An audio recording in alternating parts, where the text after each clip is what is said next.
जय श्री राम। आज हम इस वीडियो में आपको बताएंगे कि जो राम नाम के जापक होते हैं उन्हें किस प्रकार का व्यवहार करना चाहिए, किस प्रकार का उनका दैनिक दिनचर्या होनी चाहिए और ऐसी कौन कौन सी बातें हैं जिनका वह पालन कर अपने भक्ति को, अपने राम नाम के जाप को बहुत शीघ्रता से बढ़ा सकते हैं और बहुत शीघ्र ही श्री राम जी को पा सकते हैं। आज हम आपको कुछ ऐसी बातें बताएंगे जो कि आपके परमार्थ मार्ग में आपकी बहुत ही सहायक होंगी और आपके आंतरिक मार्ग को भी प्रदर्शित करेंगे और आपके असल को भी आपको पहचानने में आपके लिए बहुत उपयोगी सिद्ध होंगी। जो सबसे पहली बात है वो है, जो परमार्थ मार्ग में नाम की कमाई करना चाहते हैं उनको संसार में ज्यादा अपना लगाव नहीं रखना चाहिए। संसारी लोगों से हमें उतना ही काम रखना चाहिए जितना हमें आवश्यकता है। हम जितना ज्यादा हो सके अंदर से श्री राम जी को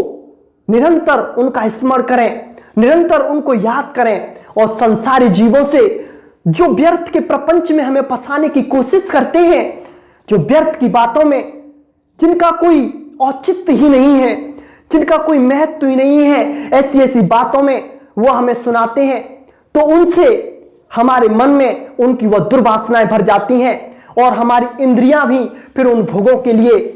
पाने के लिए लालायित होने लगती हैं, उन भोगों की बार बार जिज्ञासा करने लगती हैं।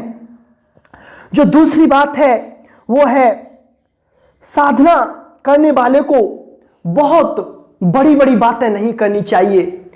अपने आप को जितना ज्यादा हो सके उतना छिपा के रखना चाहिए। अगर आपको श्री राम नाम के गुप्त अनुभव हो रहे हैं, आप पर श्री राम जी की कृपा बरस रही है,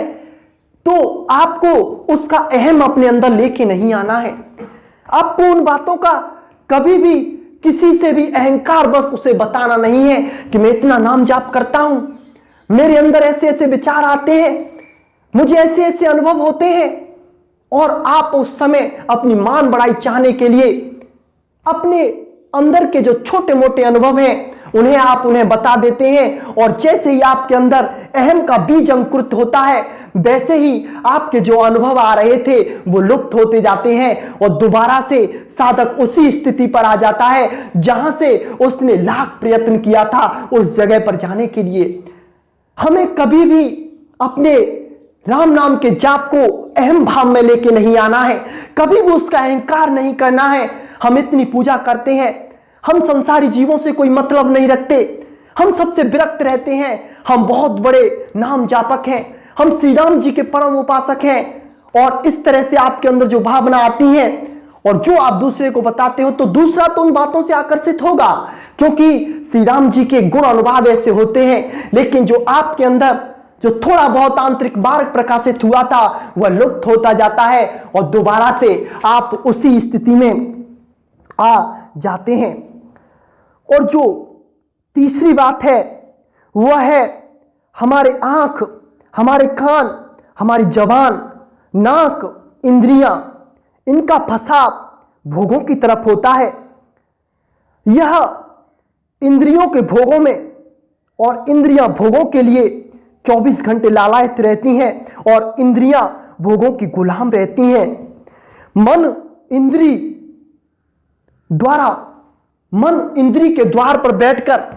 तरह तरह के हमारे अंदर भोगों को प्राप्त करने की जिज्ञासा जागृत करता है, हमारे आंतरिक मार्ग को भ्रष्ट करने की कोशिश करता है। ऐसा वह इसलिए करता है क्योंकि जो हमारी असल लड़ाई है, जहां से हमें श्री राम जी का साक्षात्कार होगा, वही हमारा बैरी दुश्मन बन जाता है। यह हमारा मन एक नजरिए से देखा जाए तो हमारा सबसे बड़ा मित्र है और एक नजरिए से देखा जाए तो यह हमारा सबसे बड़ा शत्रु भी है। क्योंकि अगर हम मन की भावनाओं में अगर अग्रसर हो जाते हैं, हम मन की भावनाओं में बह जाते हैं तो यह हमारा सबसे बड़ा शत्रु बन जाता है। अगर हम मन को अपने अधीन कर लेते हैं और मन को अपने अनुसार चलाते हैं, इंद्रियों को बस में कर लेते हैं, अंतःकरण की शुद्धि कर लेते हैं, मन, बुद्धि, चित्त, अहंकार इन सब में हम समता का भाव ले आते हैं, तो फिर हमारे अंदर अहम भाव नष्ट हो जाता है, हमारे अंदर भोगों की जिज्ञासा खत्म हो जाती है, हमारा भोगों के प्रति आकर्षण कम हो जाता है। राम नाम का जाप वह शस्त्र है, वह अस्त्र है जो साधक के अंदर जाकर उसके अंदर से जो भी भोगों के प्रति आकर्षित करने के लिए जो इंद्रियों के द्वारों पे जो देवता बैठे हुए हैं, जो अपना ठेका लगाकर वहां पे बैठे हुए हैं, और जब जब वो विषय को भोगों को आता देखते हैं तो जबरदस्ती इंद्रियों को उस तरफ आकर्षित कर देते हैं। तो ऐसी अवस्था में हमें जितना ज्यादा हो सके सावधान रहना है और जितना ज्यादा हो सके राम नाम का जाप करना है। ऐसा दो अवस्थाओं में होता है,